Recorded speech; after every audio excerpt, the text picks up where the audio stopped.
Tu veux sentir un vrai frisson? Ouvre ton relevé de retraite après 25 ans en Suisse. Et découvre que ta pension totale ne couvre même pas le prix de tes prochaines vacances. Non, ce n'est pas une erreur, c'est ce qui attend beaucoup de frontaliers et aujourd'hui, je t'explique pourquoi.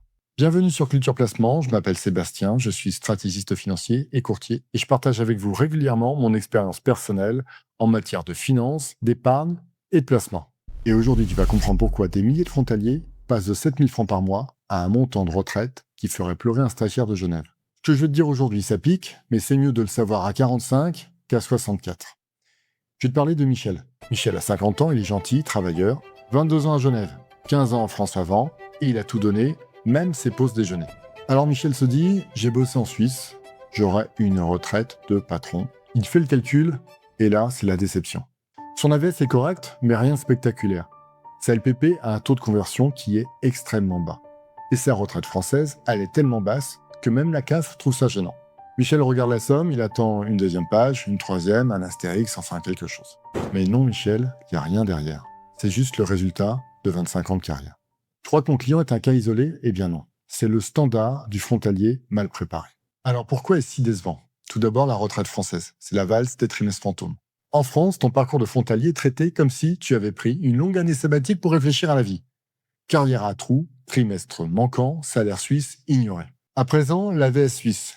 C'est solide, mais c'est plafonné. Tu gagnes bien, c'est parfait, mais l'AVS, de toute manière, ne te donne qu'une pension plafonnée. Et si tu n'as pas toutes les années de cotisation, eh bien dans ce cas-là, c'est la proportionnelle. À présent, la LPP, le taux de conversion chute tous les ans.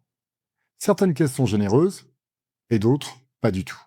La LPP, c'est un peu la roulette. Si ta caisse est bonne, c'est Noël. Et si ta caisse est nulle, eh bien dans ce cas-là, bon courage. Et sais-tu ce qu'est le salaire coordonné? Eh bien, en fait, le salaire coordonné te mange une partie du salaire assuré. Tranquillement, silencieusement. Comme un petit impôt caché. Tu penses cotiser sur ton salaire suisse intégralement? Eh bien non.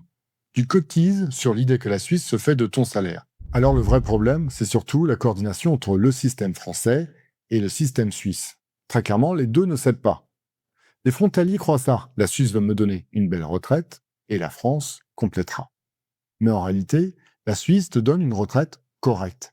La France te donne une retraite minuscule et les deux systèmes collaborent aussi bien que deux ex qui ne se parlent plus. Alors résultat, tu passes de 7 000 francs de salaire par mois à une rente retraite de 2 800 ou 3 000 francs de retraite totale.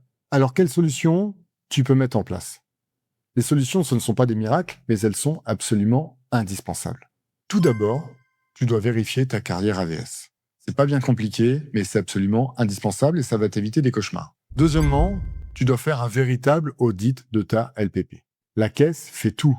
Le taux, le capital, la conversion, les bonus, les pénalités, et sans audit, tu avances dans le noir. Ensuite, troisième point, il faut te constituer un capital parallèle. Avec un troisième pilier, si tu peux prétendre à la déduction fiscale, un PER, une assurance vie, des produits structurés à capitaux protégés, des unités de compte thématiques ou peut-être même des investissements progressifs. Je te conseille de t'adresser à un professionnel pour pouvoir être accompagné. Et surtout, tu prépares ta retraite comme un frontalier, de manière propre, carrée et efficace. Évite les erreurs les plus courantes. Vérifie tes droits en France et en Suisse. Ne fais des rachats LPP que si c'est vraiment indispensable.